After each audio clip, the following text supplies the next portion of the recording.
bumalik si Jesus sa langit. Anong purpose ni Jesus? Upang ipaghanda niya tayo ng matitirhan. At kapag naipaghanda na tayo ng matitirhan, sabi ng salita ng Panginoon sa John chapter 14, siya'y muling babalik. At ang sabi niya, kung saan man ako naroon din sana kayo. Tingnan mo natin yung pangarap, yung plano ni Jesus. Ikaw at ako ay makasama niya sa kanyang kaharian.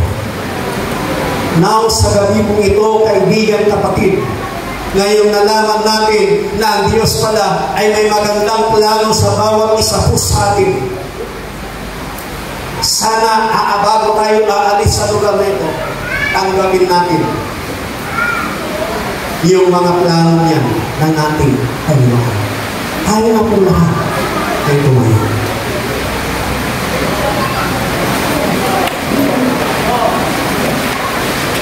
Ang salita po ng Panginoon nagsasabi na si Jesus gusto kanyang makasama sa kaharian kanyang inihanda. Ang salita ng Panginoon nagsasabi na may magandang plano ang Diyos sa atin. Ang salita ng Panginoon ay nagsasabi na bibigyan ka ng magandang kinabukasan. Ang salita ng Panginoon ay nagsasabi na anumang problema, anumang pagsubok, anumang karamdaman ang nararanasan mo, gusto ng Panginoon ayon sa kanyang pasalita na matanggap mo ang lahat ng problema. Yung mga nangangailangan ng kapayapaan sa kanilang buhay, sa kanilang isipan, yung nangangailangan ng pag-asa, nangangailangan ng kagalingan, nangangambaka dahil sa iyong karamdaman, hindi mo alam kung anong mangyayari sa iyo sa mga susunod na araw. Pero sa gabi ito, kung ilalapit mo lang sa Panginoon ang lahat, magagalingin ka ng ating Panginoon. Dumating si Jesus dito sa ibabaw ng lupa upang maitubusin sa kamatayan. Ikaw, ako, at tao sana ang mamatay sa krus ng Kalbaryo dahil sa kasalanan ating ininana kina Adan at Eva. Pero hindi hinayaan ng Diyos ng tao ang napahamak, kundi ibinigay niya ang kanyang buktong anak ng ating Panginoon Jesus na siyang umako sa ating mga kasalanan. Siya po ang namatay, siya po ang napako sa cross para sa iyo, para sa akin, para sa lahat ng tao. Ayaw ni Jesus, ayaw ng Diyos na ikaw at ako ay mapahamak. Kaya doon pa lamang sa ginawa ni Jesus, ipinakita niya na mahal, na mahal, na mahal ka ng Panginoon.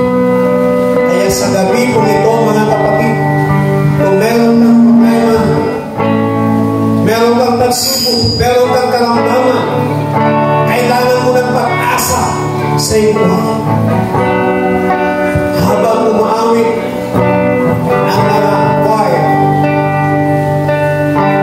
di ba gusto magkaroon ng kapayapaan, pag-asa sa kanilang buhay? Inanyayahan ko po ay dito sa mga upang tayo po ay aming ipapanalangin. Huwag po tayo mahiya.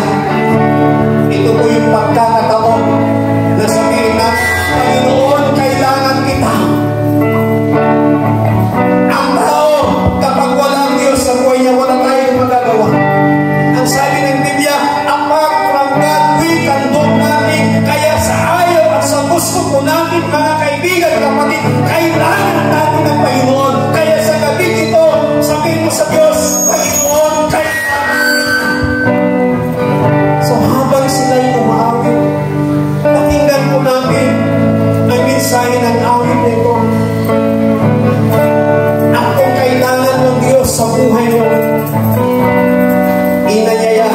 dito sa harap. Huwag po tayo mahiya upang ikaw ay aming tutulungan at aming ipapatuloy.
ng ating Panginoon.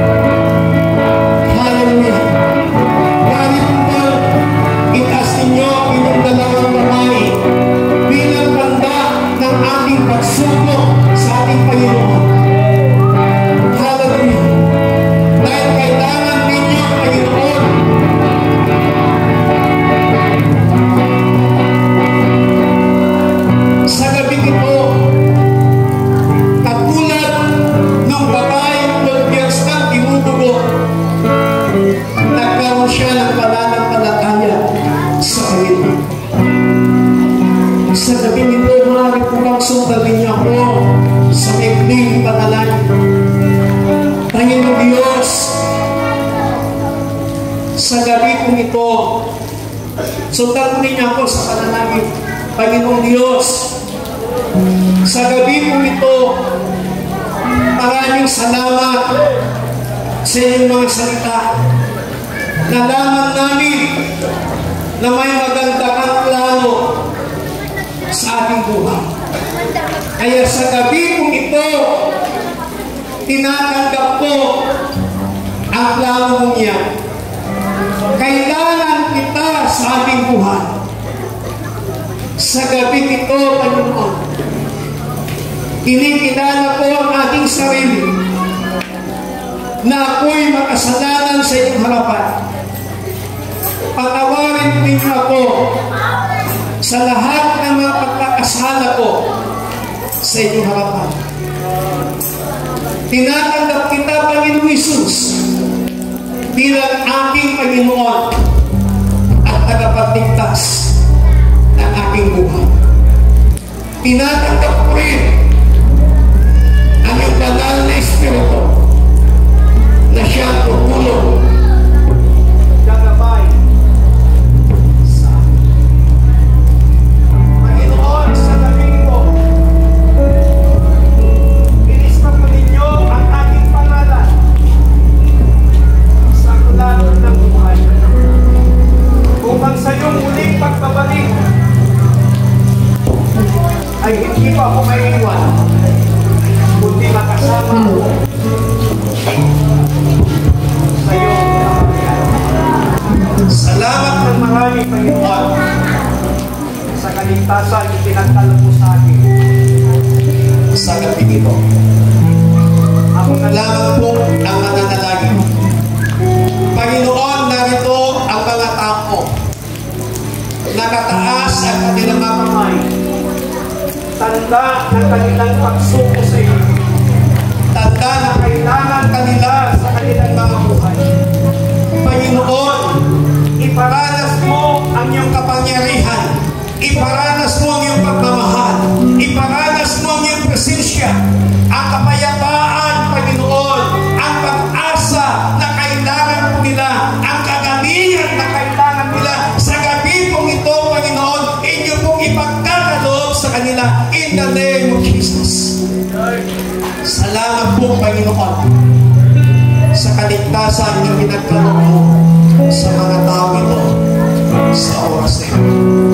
Salamat po. Tulungan mo sila sa bawat oras, sa bawat araw ng kanilang mabuhay. Marami pong salamat. Ipinagkakatiwala mo sila sa inyong mapagpalang makapangyarihang kamay sa pangalan ng aming Panginoong Hesus. Amen. Ang maiwan po.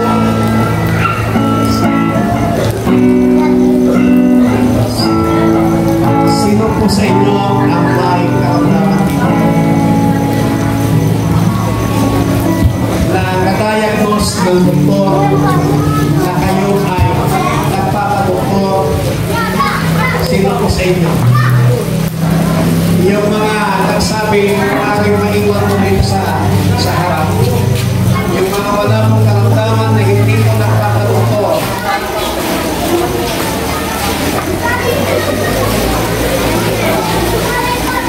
Tandaan po ninyo, hindi pa po ang magpapagaling. Ang Panginoon naman po ang maaaring makapagpagaling sa inyo. Katulad ng babaeng 12 years nang tinutubo. Naubos ang lahat kanyang kayamanan sa pagpapagamot. Pero wala pong nangyari sa kanya. Isang bagay lamang ang kanyang ginawa. Lumapit siya kay Jesus. Nagkaroon siya ng pananampalataya. Kaya sa gabi ito, manampalataya kayo na anumang karamdaman ang nararanasan ko ninyo, na anumang sinabi ng doktor na habang buhay maggagamot ka na, kapatid, panampalataya na. Kung yung Diyos na gumamot sa 12 years ng tinudugong babae, siya pa rin ang Diyos na makayang-kayang magpagamot sa gabi. Taas mo ninyo inyong kamay sa laban ng ating Panginoon. Hallelujah. Hindi mo yung mga kasama kong pastor dito sa likod. Hallelujah. Yung pananampalataya po ninyong tatlo, yung pananampalataya po namin, pagsamahin po natin na kayo ay magagalingin ng Panginoon. Sa gabing ito, wala kayong ibang gagawin. Tanggapin niyo lamang ang kagalingan. Sabihin niyo, I receive Jesus. Hallelujah. Hallelujah. Oh, Jesus. Hallelujah. Hallelujah. Hallelujah. Panginoon, sa gabi ito, ganito ang aming kapatid, pero siya'y karamdaman.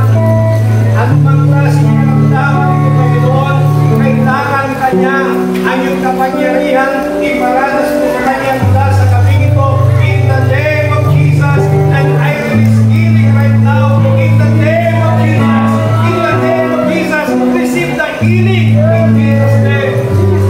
Receive the healing in the name of Jesus. In the name of Jesus. Walang mahirap, walang imposible sa Panginoon. I release healing right now in the name of Jesus. I release healing in the name of Jesus. In the name of Jesus. Ang kapitan niyo ang kagalingan na nagmumula po sa Panginoon. Hindi po kami ang nagpapagaling, kundi ang Panginoon. Patuloy kayong manampalataya sa ating Panginoon. Salamat po, Panginoon, sa kagalingang ipinagkaloob mo sa kanila. At balang araw, makakarinig kami ng patutuo, Panginoon, na sila'y nakaranas ng iyong kagalingan, na sila'y nakaranas ng iyong kapangyarihan. Salamat po, Panginoon. In Jesus' mighty name we pray. Amen. Palakpakan po natin ang Panginoon. Patayin mo na. Patayin.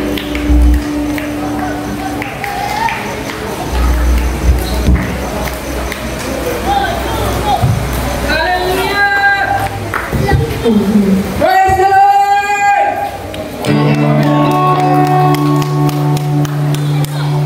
Sino po ang nakaramdam sa presensya ng Panginoon ngayong gabi? Amen! Amen? Lahat po ba tayo nakaramdam ng kanyang pagkilos ngayong gabi? Sana po, lahat po tayo ay tinats ni Lord sa ating mga puso. Nang sa ganun, makapagpatuloy po tayo sa ating pananampalataya sa Kanya. Amen? Ngayon po, magpapatuloy po ang ating awitan.